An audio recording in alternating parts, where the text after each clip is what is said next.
Bienvenidos. Hoy tenemos un programa muy especial. Estamos en el Salón Gris del Congreso de la Nación y nuestro invitado es uno de los políticos más importantes de la Argentina. Por eso no necesitamos hacer una presentación con detalles de su trayectoria. Amado Boudou, vicepresidente de la Nación, nos acercamos hoy para que nos muestre una faceta menos conocida, diferente de lo que se publica actualmente en los medios. Bueno, en las últimas 3 décadas Asia está mostrando que está cambiando el tablero internacional. Los ejes de poder, según nuestro criterio, están trasladándose hacia esa región. Entonces, hoy nos pareció que nada mejor que el vicepresidente para que nos cuente qué es lo que está pasando en el gobierno argentino, cómo está encarando esta situación. Bienvenido, vicepresidente. Muchísimas gracias por darnos la oportunidad de verlo y conocer un poco sus ideas con respecto a los países de Asia, las relaciones, ¿no?, con la Argentina. Bueno, un poco para comenzar la charla, nosotros hoy vemos que estamos atravesando una gran crisis. Europa realmente no encuentra la salida. Estados Unidos, si bien ha tenido alguna pequeña mejoría, tiene problemas enormes con su deuda, con sus déficits.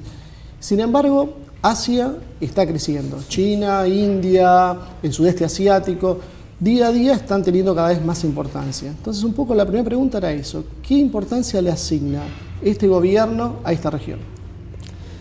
Mire, nuestra visión es que la crisis que se presentó como una crisis financiera, si uno mira el año 2008, cuando se hablaba en Estados Unidos de la crisis de las hipotecas subprime, después fue extendiéndose, pero siempre se presentó como una crisis financiera.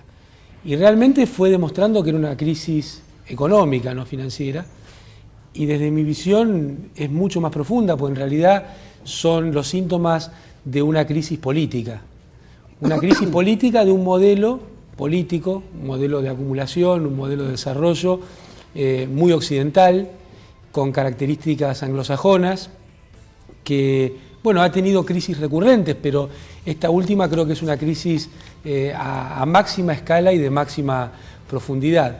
Y me parece que claramente hay un modelo, como le decía, anglosajón, que ha tenido una enorme difusión, cuyo momento de máximo esplendor fueron los años 90, con la diseminación de ese modelo por todo el mundo, en gran parte en nuestro continente, en América Latina, una gran implementación de ese modelo, y eso es lo que está haciendo crisis en Europa.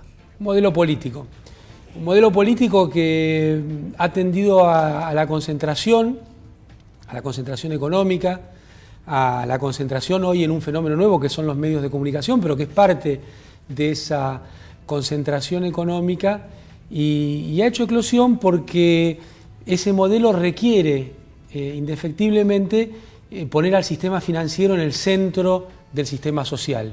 Es decir, ha trasladado los ejes del sistema social de las necesidades de las mayorías a las necesidades de las corporaciones gobernantes. Eso es lo que está haciendo crisis, y eso es lo que hoy estamos viendo como un verdadero tembladeral en el mundo, en el sentido de que hay un paradigma que está cambiando, que no hay más remedio que cambie porque no es sustentable, no es ni siquiera sustentable económicamente. Cuando se ponía la economía de la oferta como el centro de las posibilidades del mundo de seguir creciendo, era una teoría económica diseñada para sostener las necesidades de las corporaciones y no las necesidades del conjunto de la sociedad.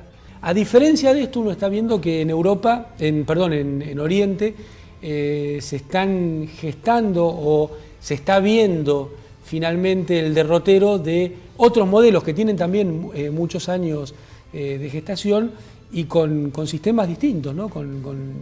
Yo creo con sistemas que de la misma manera que nuestro modelo que tenemos del año 2003 ponen el trabajo y el consumo popular por encima de las necesidades de los mercados financieros.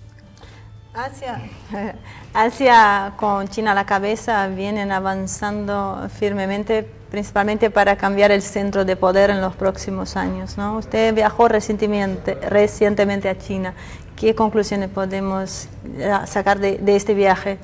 Sí, yo creo que el cambio del centro de poder es una consecuencia y no un objetivo en sí mismo, ¿no? Es una consecuencia de modelos que son más sustentables o que están, por lo menos hoy, demostrando que son más sustentables.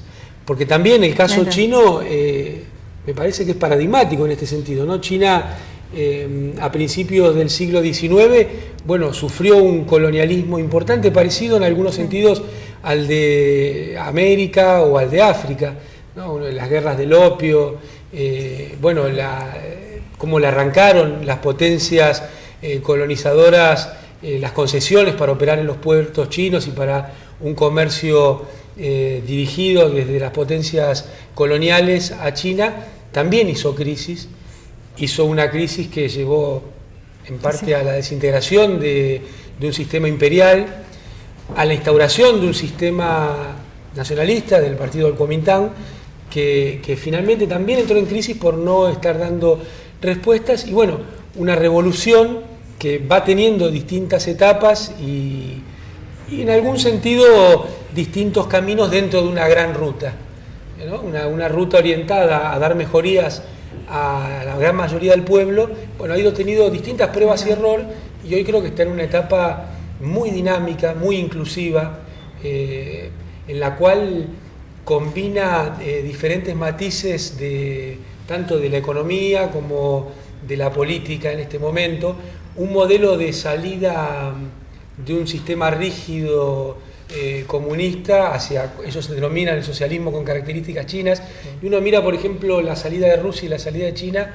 de situaciones similares, y me parece que China ha incorporado en esa salida elementos de su tradición histórica, de su tradición política milenaria, para salir con un nivel de armonía mayor, ¿no? Y me parece que a la larga más consistente y más sustentable también. O sea, China en ningún momento abandona el papel del Estado como rector de la economía. Y si uno ve la mayoría de los países asiáticos en su proceso de desarrollo de posguerra, todos tienen más o menos lo mismo, un Estado muy fuerte que regula. Sin embargo, a nosotros históricamente nos han dicho que eso no es lo que funciona.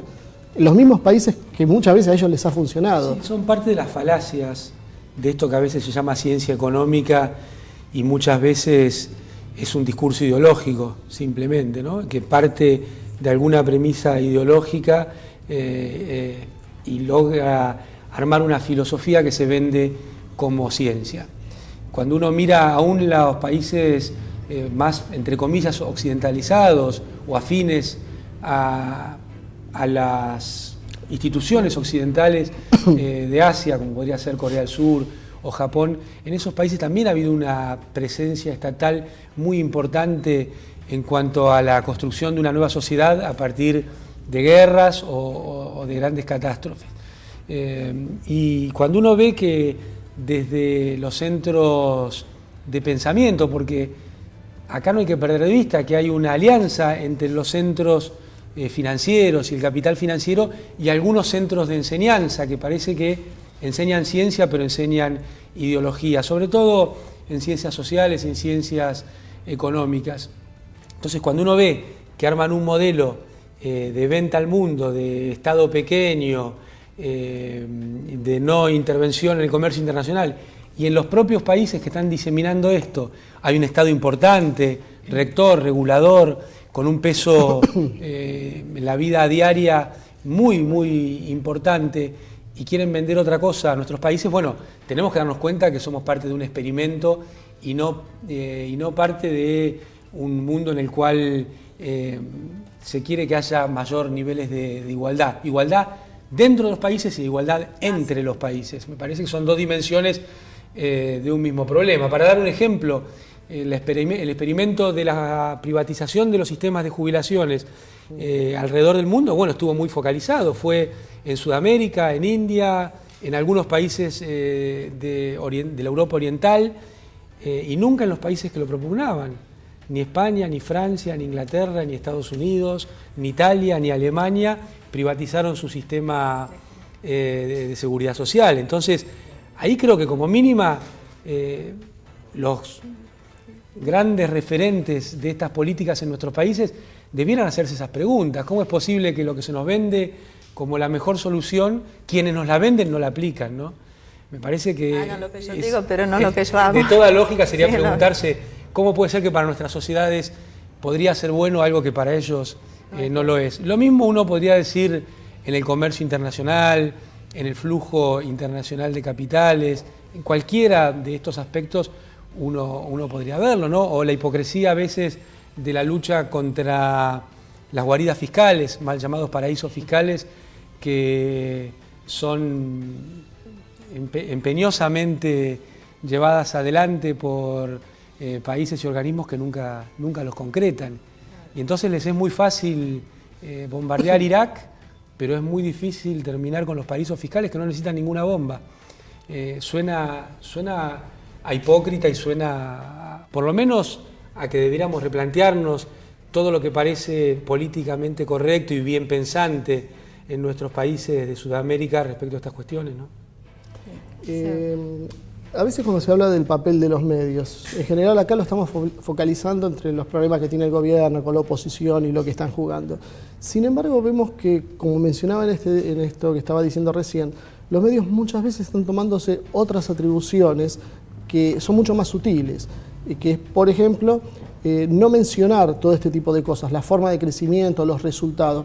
Sin ir más lejos, nos dicen que China está en un problema serio ahora, porque en realidad no está creciendo, disminuyendo ligeramente y sigue siendo muy superior. ¿Por qué cree que los medios actúan en este sentido? Porque son parte del entramado empresarial, corporativo, mediático, y esto puede verse en montones de cuestiones, ¿no? Muchas veces se habla de la pauta oficial como un problema para el sistema de libertad de medios y libertad de expresión, y pocas veces se habla de la pauta privada. Y si uno mira, la pauta privada es muchísimo más grande que la pauta oficial y está muchísimo más concentrada en pocos medios. Y yo no he escuchado ninguna expresión de la necesidad de avanzar en algún nivel de regulación que permita a los medios más pequeños participar de la pauta privada y de esa manera que su voz tenga más posibilidad de escucharse. Entonces, nuevamente, cierto. aparece oculto.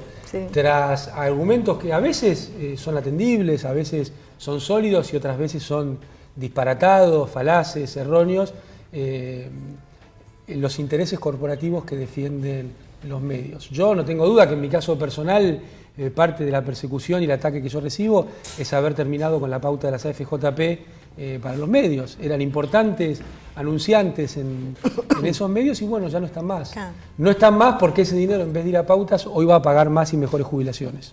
Hace muy poco vino el embajador de China a nuestro programa, justamente después de la visita de su vicepresidente, y había salido en un medio grande que China no estaba contenta con la Argentina pese a haber mandado a su vicepresidente. Bueno, y el embajador había aclarado en nuestro programa que no podía ser que el primer viaje al exterior que se haga a la Argentina y a Venezuela. Eso tiene un significado político, indudablemente. Claramente tiene un significado político. Argentina, China lo considera como un país realmente como un socio estratégico muy importante. Para Argentina, China es su segundo socio comercial hoy. Lo que es un cambio cultural, un cambio de tendencia muy importante, porque es la primera vez que pasa en nuestra historia. Es el segundo socio comercial de nuestro país. Y además nuestra presidenta ha avanzado en planes estratégicos económicos, planes quinquenales estratégicos con China. Estamos consolidando esto en términos institucionales, estamos conformando un consejo binacional permanente encabezado por los dos cancilleres, estamos consolidando institucionalmente estos planes estratégicos quinquenales y además con el trabajo diario de empresas, empresarios de ambos países que están llevando adelante negociaciones de mediano y largo plazo. Es decir, el gobierno y el sistema económico de ambos países están trabajando en consolidar esta alianza que además no tiene ningún punto de conflicto. Cuando uno mira, por ejemplo, las posiciones de China y de la Argentina en los organismos, somos complementarios en muchos aspectos, pero además tenemos posiciones políticas y económicas afines. Por ejemplo, en defender el sostenimiento y la creación de puestos de trabajo como principal eje de un sistema económico en el G20, en el Fondo Monetario, en el Banco Mundial, es decir, en todos los organismos multilaterales tenemos posiciones comunes respecto a estos temas, en la necesidad de mantener economías orientadas a la demanda, en la necesidad de tener el consumo de la población como uno de los motores de los sistemas económicos. Tenemos posiciones coincidentes y esto creo que es muy bueno para el presente, pero sobre todo es muy bueno para el futuro, porque sin duda la relación estratégica entre Argentina y China, a diferencia de otras estrategias que han existido en otras épocas en nuestro país, porque en todo momento la política internacional y la política comercial tiene un trasfondo estratégico y premisas políticas ideológicas atrás. En algún momento fue un trasfondo de aceptar el colonialismo. Entonces, aceptar que nuestro país tenía que ser el granero del mundo y nosotros comprar productos industriales a las potencias industriales. Fíjese si no tendrá un trasfondo político, ideológico, que esto se enseñaba en el colegio primario de la República Argentina como algo positivo. Somos el granero del mundo, parecía que era una frase de orgullo, cuando en realidad era una expresión que señalaba que muchos argentinos no iban a tener trabajo, que era un país para una pequeña porción de la población con una calidad de vida alta y una gran cantidad de la población excluida del sistema económico y excluida también porque el Estado, si no hay un Estado fuerte, un Estado que tenga recursos, tampoco le iba a poder dar respuestas de tipo social. Entonces nosotros, Néstor Kirchner, Cristina Fernández de Kirchner, todos los que acompañamos este proceso, pensamos que tiene que haber un sistema económico inclusivo, pero a la vez un Estado que sea garante de esta inclusión, que sea guía del sistema económico en cuanto a un proceso de industrialización, un proceso de inclusión, y además un Estado que pueda dar respuesta a aquellos que se quedan afuera del sistema. Respuesta a través del sistema de seguridad social, al sistema de salud, respuesta a través de construir capital humano, a través de un sistema educativo público inclusivo, como en este caso podemos entregar netbooks a los chicos que van a la escuela secundaria para que formen capital humano, para que se preparen para un futuro que va a necesitar cada vez más de las tecnologías. Claro. Recién hablamos de China, también la presidenta Cristina fue ahora en enero a Indonesia y a Vietnam, y hay una importancia con el tema de lo que es el sudeste asiático, ¿no? El tema de los países de la ASEAN. Nosotros tenemos un proceso en común con esos países del sudeste asiático, que es que hoy hay una mirada de sustentabilidad no solo económica, no solo de los puestos de trabajo, sino también ecológica. Y es claro, es muy comprensible que nosotros tengamos esa visión, porque hemos sido países que hemos sufrido economías extractivas durante las etapas coloniales, de distintos productos. Tanto el sudeste asiático, que ha sido una fuente de materias primas para la Europa colonial, como Sudamérica, que ha sido lo mismo.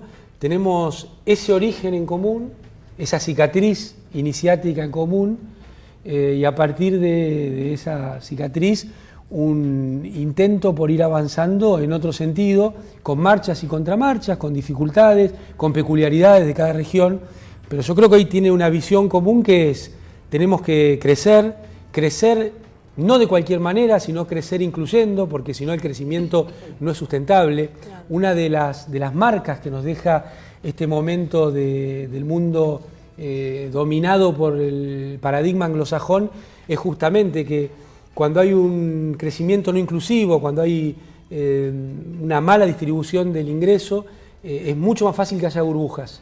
El tema del crecimiento del BRICS, de lo que está en juego, el tema de que se está hablando de crear un banco de desarrollo, de crear un fondo para sustentabilizar un poco más las monedas, lograr que no tengamos estos sacudones, la poca representación que están teniendo estos países latinoamericanos, asiáticos en los organismos internacionales financieros. ¿Cómo deberías tratarse este problema? ¿Qué puede significar todo este proceso para la Argentina? Argentina lucha muy fuerte con su voz y con su voto dentro de los organismos multilaterales, básicamente el Fondo Monetario y el Banco Mundial, para que haya un cambio en el voto en las proporciones de voto, en las sub- y sobre representaciones que hay de los distintos países, porque son las potencias industrializadas las que tienen a través del voto capacidad de veto en estos organismos a cualquier transformación. Nosotros dentro de estos organismos trabajamos muy fuerte para que esto vaya cambiando. Hubo un cambio en el año 2011, pero hay que seguir profundizándolo porque no se traduce todavía en nuevas políticas, sobre todo porque hay staffs muy arraigados dentro de estos organismos que tienen una visión sesgada, una visión acoplada a un paradigma que es el que no está dando respuesta al conjunto del mundo, incluso a países industrializados. Y bueno, esto hay que seguirlo trabajando muy fuerte, pero yo creo que a la par hay que ir creando nuevas instituciones y nuevas institucionalidades. Nosotros en el UNASUR ya tenemos un Consejo de Ministros del UNASUR, tenemos, espero, muy breve funcionando el Banco del Sud, le estamos dando una importancia estratégica a la Corporación Andina de Fomento, a la CAF, porque yo creo que la próxima etapa para poder seguir creciendo como continente es la necesidad de que haya obras de infraestructura regionales. O sea, que las obras de infraestructura no sean solo dentro de cada uno de nuestros países o propuestas de cada uno de nuestros países, sino obras de infraestructura de conectividad. Le doy un pequeño ejemplo de lo que esto significa. Nuestros países tienen su infraestructura, sus caminos, sus redes ferroviarias, sus redes energéticas, sus redes de telecomunicación, orientadas con una visión colonial, orientadas para extraer de nuestros países materias primas. Por ejemplo, la semana pasada fue en Surinam la reunión del UNASUR y es muchísimo más fácil viajar de Buenos Aires a París que de Buenos Aires a Paramaribo, que es la capital de ese país. Hay que hacer 4 escalas, 3 o 4 escalas para llegar a la capital de Surinam. Y uno puede volar directo a cualquier capital de Europa. Eso es porque no ha habido una concepción de nuestro continente integrado. Ha habido una concepción de nuestro continente tironeado por los supuestos excedentes de materia prima de los distintos países. Petróleo de algunos, minerales de otros, alimentos de otros. Cuando si nosotros miramos como una integralidad a Sudamérica, sería mucho más fácil proveernos entre nosotros de esos bienes, apuntar a una verdadera integración productiva y bueno, tener un crecimiento más veloz.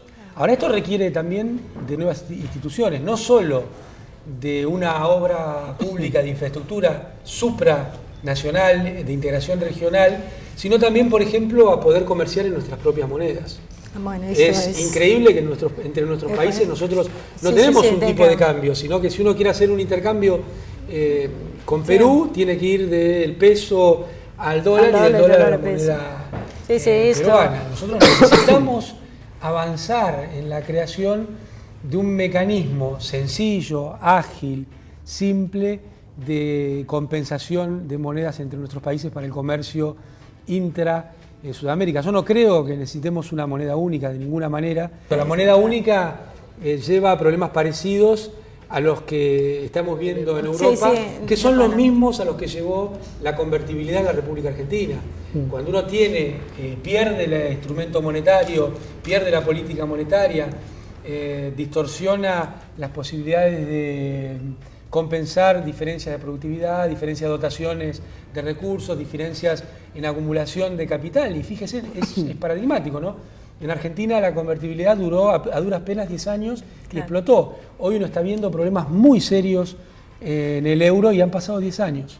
Entonces, parece que es una etapa en la cual las tensiones que genera la pérdida de la herramienta monetaria son suficientes para crear tensiones muy fuertes en el sistema económico y social de las sociedades que instrumentan este tipo de medidas. Como estaba hablando del tema de las monedas, quería preguntarle cómo está el tema con el swap que se hizo con China, que se volvió a relanzar hace poquito. Sí, la presidenta del Banco Central está trabajando muy fuerte por instrucción de la presidenta de la Nación en avanzar en un swap entre los dos bancos centrales. Nosotros ya lo tuvimos en el año 2009, el swap, y la verdad que son mecanismos que yo creo que fortalecen la soberanía, fortalecen la posibilidad de nuestros países de tomar decisiones desde la política. porque uno de los problemas es que durante mucho tiempo, y se focalizó en la década de los 90, parecía que las decisiones políticas eran malas y había que tomar decisiones técnicas. Resulta que las decisiones técnicas no eran tales, sino que eran instrumentales a políticas que eran ajenas a las soberanías de cada uno de nuestros países. Entonces, me parece que el swap es una herramienta más de la caja de herramientas en la cual un país necesita tener para tener soberanía política. Y esta me parece que es la diferencia, una de las grandes diferencias que marcan estos 10 años, la posibilidad de consolidar herramientas de política económica que le sirvan a un programa político, que le sirvan a un programa político de desarrollo de un país, que es en lo que está inmerso la Argentina desde el año 2003. Déjame hacer la última y ya cierro. Usted estaba hablando y nos estaba diciendo la importancia de que haya formas de comunicarse, de viajar, porque eso hace las relaciones, como el caso de Surinam. Nosotros hoy para llegar a Asia tenemos no menos de 30 horas de vuelo. Y hay un acuerdo aerocomercial que firmó la presidenta en enero con Indonesia para hacer un vuelo Buenos Aires-Sydney-Yakarta que estarían en unas 20 horas aproximadamente. ¿Cuál es la importancia que debería darle la Argentina a desarrollar rutas alternativas que hagan mucho más fácil que los argentinos puedan llegar allá y los asiáticos a nuestro país? Y con nuestra aerolínea de bandera. En el estado actual del mundo, cualquier cosa que sea alternativa es buena, porque lo que es mainstream o central ha demostrado que ha fracasado. Más allá de esta posición, yo creo que en el tema del transporte es clave, ¿no? Porque nosotros la posibilidad de conectarnos a través del Pacífico con Asia va a significar la posibilidad de estar más cerca. Y yo creo que la recuperación de la aerolínea de bandera en Argentina va en este sentido. El primer sentido fundamental y trascendente es la conectividad interna. Todos los países necesitan tener una red de conectividad interna y yo creo que Aerolíneas Argentinas está cumpliendo en muy poco tiempo, rápidamente, ese cometido que es el central. Yo creo que hay un gran trabajo en este sentido. Después habrá cosas que mejorar, sin duda, siempre hay cosas que mejorar, pero en ese aspecto ya es un gran avance que es muy importante para el conjunto de los argentinos. Y creo que va a ser importante poder avanzar también en rutas alternativas para conectarse. Hace poco nomás se firmó un acuerdo entre Aerolíneas y la Aerolínea de Ecuador, con el cual tenemos vuelo directo Buenos Aires-Quito. Sin duda, también es un avance y va a significar mejoras para las poblaciones de ambos países. En tal sentido, la posibilidad de tener nuevas rutas hacia Oriente también creo que es parte del trabajo que hay que hacer. Bueno, realmente no lo dejo hablar más, sino realmente no lo terminamos. Le agradecemos muchísimo, realmente fue muy interesante, sorprendente de cierta forma la entrevista. Insisto, esperamos poder contar con su presencia en alguna otra oportunidad para desarrollar quizás temas un poco más puntuales para darnos el tiempo que me requieren hacia afuera. Así que muchísimas gracias. Muchas gracias. Bueno, hasta acá llegó el programa de hoy. Sin dudas, superó mis expectativas y creo que las de ustedes también. Fue una entrevista muy interesante, así que los espero en 7 días con una nueva edición de Asia y Movimiento.